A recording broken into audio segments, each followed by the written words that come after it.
All right, welcome back, Steelers Nation. Alex Kozora, SteelersDepot.com, as usual, taking you through day two of the NFL draft. And busy time with Steelers having three picks staying put. And we talked about Juju Smith Schuster earlier, so we're going to focus on the third round now and briefly go over their two third round selections in Cam Sutton, the corner from Tennessee, and James Conner, the running back from Pittsburgh. We'll start with Sutton, and this is a guy that I think last year there were rumors the Steelers would have interest in him, and I couldn't get a great feel if they still were interested in him. They saw him down there at the Senior Bowl. Actually, funny story. I haven't tweeted this out or talked about it, but the last day of the Senior Bowl, I was sitting with a couple of Steelers scouts, and one of them just asked me kind of offhandedly, who do you like down there? And I said, no, Cam Sutton looks pretty good. At Mobile, they moved him to free safety, and he picked it up pretty quick. He was still playing some corner too, and just offhand, I don't put a whole lot of stock into it even now. But the scout agreed and said, yeah, Sutton's a good kid, and now he's in Pittsburgh, so it shouldn't be a total shock to you. I am very happy that this is going to hopefully address the slot position. If you guys know me, I've been talking about the dire need to get someone in the slot since free agency, since the team made a serious run at Logan Ryan.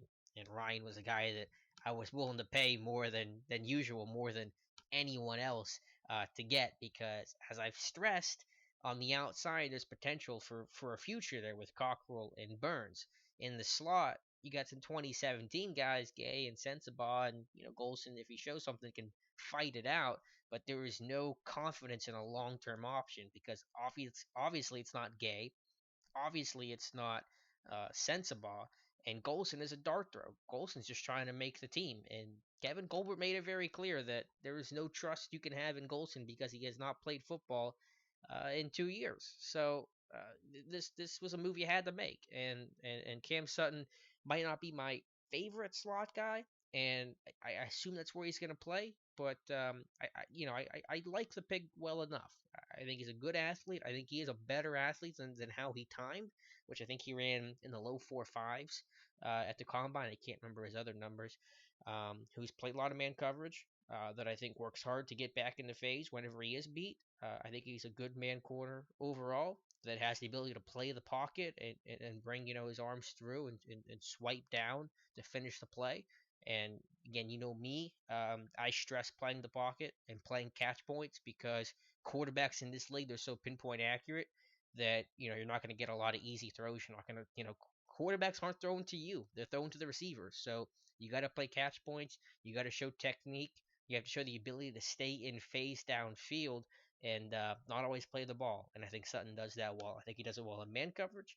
I think he does it well in zone as well. And when he is beat, he's able to recover. So this was the guy you needed to match up for those shifty slot receivers.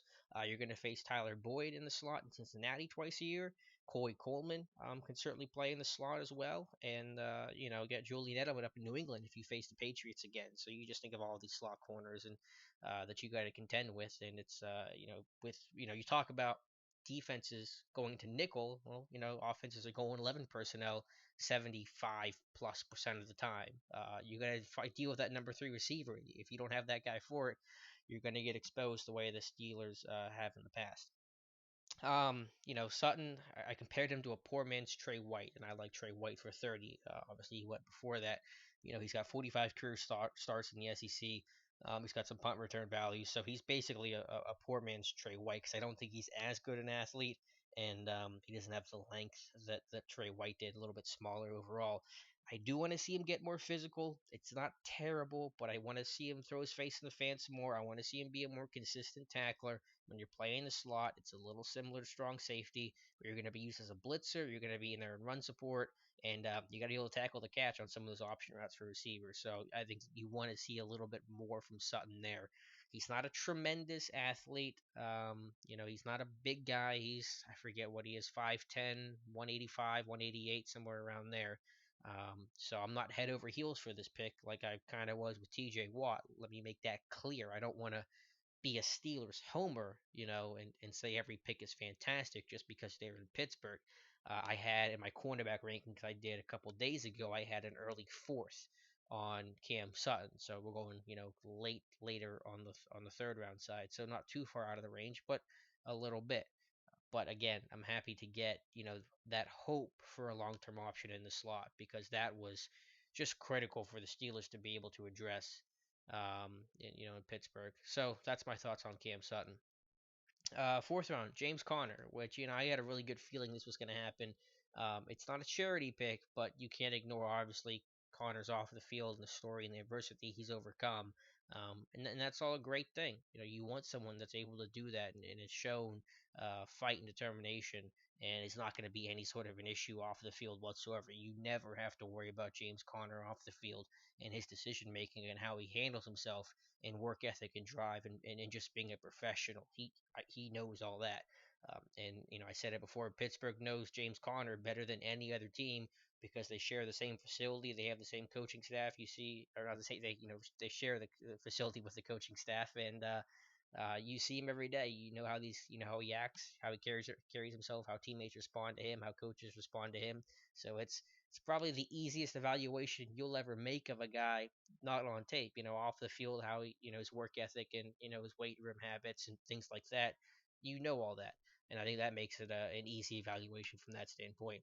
But you need to treat James Conner as a prospect, as a running back, not just a guy that beat cancer. It's a great story. It's so easy to root for this guy. Everybody wants to see James Conner succeed, but it's not an automatic thing. How does he look as a prospect? And I think many other people would agree and have said as much. There were I think better running backs on the board.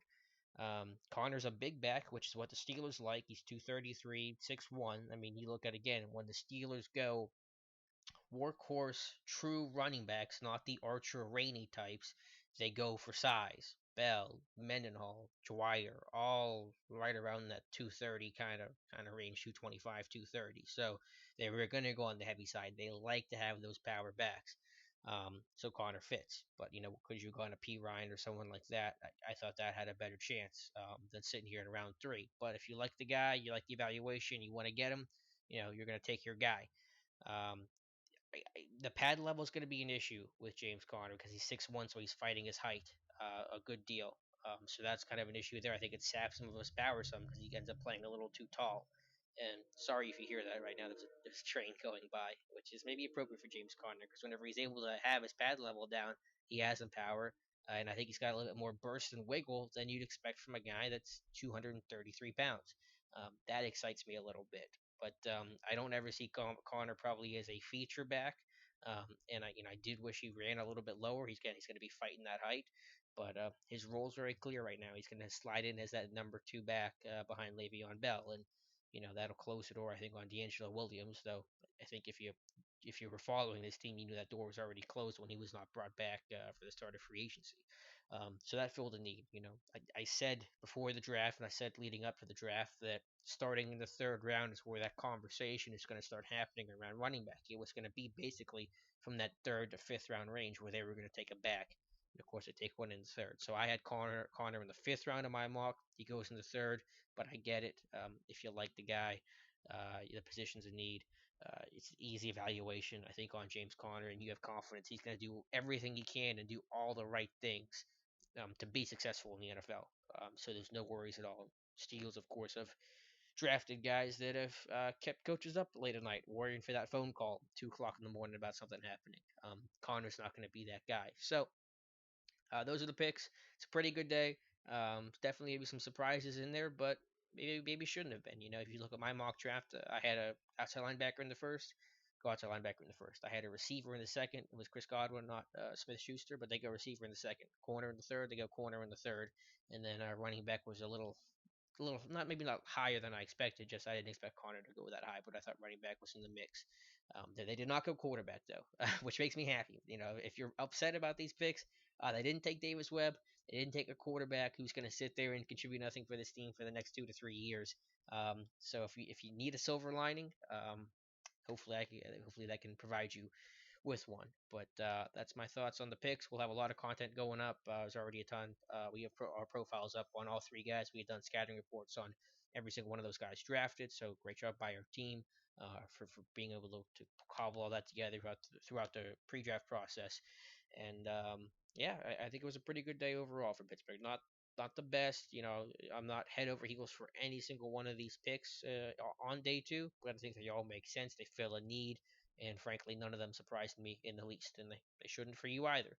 All right, thank you guys so much for watching. Let me know your thoughts on the two picks, Cam Sutton and James Conner today, and what the team might do in day three, which of course becomes pretty unpredictable. But will they go with another edge guy? Will they eventually take a quarterback, a tight end? Could that be in the mix?